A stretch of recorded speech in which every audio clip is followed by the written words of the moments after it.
अश्वमेध, राजसूय प्रभृति यज्ञ जिनका वर्णन वेदों में है, उनसे समस्त राष्ट्र के अभ्युदय की सूचना मिलती है। बहुतों की धारणा यह है कि स्वाधीनता का ज्ञान प्राप्त करने के लिए देश प्रेम को जानना और समझना आवश्यक है, पर प्राचीन हिंदू संस्कृति में देश प्रेम की बात कहाँ सुनी जाती है। कुछ लोग यह भी कहते हैं कि स्वाधीनता पंचम पुरुषार्थ है, जिसका पता प्राचीन ऋषियों को न था। वे लोग धर्म, अर्थ, काम और मोक्ष को ही लेकर के संतुष्ट थे। वस्तुतः भारत जब तक आर्ष प्रज्ञा में प्रतिष्ठित था, तब तक किसी प्रकार की पराधीनता का प्रश्न ही नहीं उठा। तथापि भारत भूमि के संबंध में जो उनकी श्रद्धा थी, वह अत्यंत उन्नत देश प्रेम का स्वरूप था। विष्णु पुराण में कहा गया है कि जो लोग भारत भूमि में जन्म ग्रहण करते हैं, वे धन्य हैं। देवता लोग भी उनका कीर्तिगान करते हैं, क्योंकि भारत कर्म भूमि है। यहाँ जन्म ग्रहण करके ही स्वर्ग और अपवर्ग प्राप्त किया जाता है।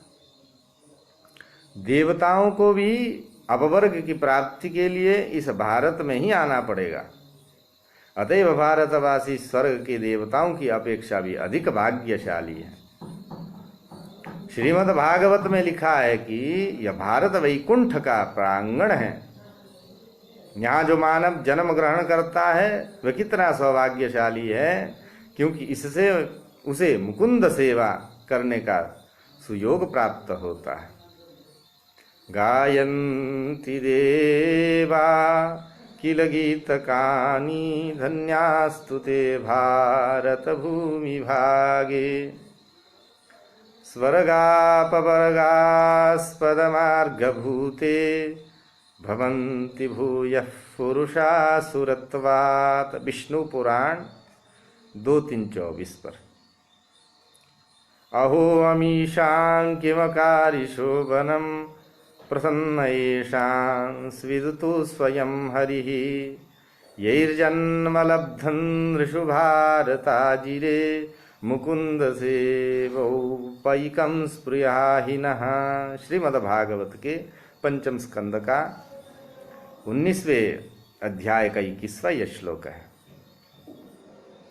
रामायण का यह प्रसिद्ध चरित्र है। जब श्री रामचंद्र जी लंका में रावण वध के बाद जो है अयोध्या में लौटने के लिए व्याकुल हैं, अतएव आग्रह पूर्वक कहते हैं कि हे लक्ष्मण, यह स्वर्णपुरी लंका मुझे अच्छी नहीं लग रही है, क्योंकि जननी और जन्मभूमि स्वर्ग से भी बढ़कर है। नेयं स्वर्णपुरी लंका रोचते मम लक्ष्मण जननी जन्मभूमिश्च स्वर्गादपि गरीयसी। इसी का अनुवाद करते हुए गोस्वामी तुलसीदास जी के श्री रामचरितमानस में लंका विजय करके पुष्पक विमान के द्वारा श्री अयोध्या लौटते हुए श्री भगवान श्री रामचंद्र अयोध्या को देख करके सुग्रीव, विभीषण और अंगद आदि से कहते हैं, सुनु कुपीस अंगद लंकेशा पावन पुरी रुचिर देशा यद्यपि सब वै कुंठ बखाना वेद पुराण विदित जगु जाना। अभदपुरी सम प्रिय नहीं सोय प्रसंग जानई को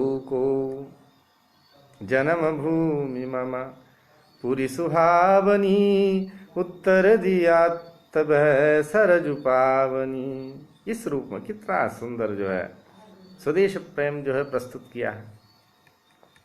इसके अतिरिक्त यह भारत भूमि देवता के रूप में वेद में भी पूजित हुई है।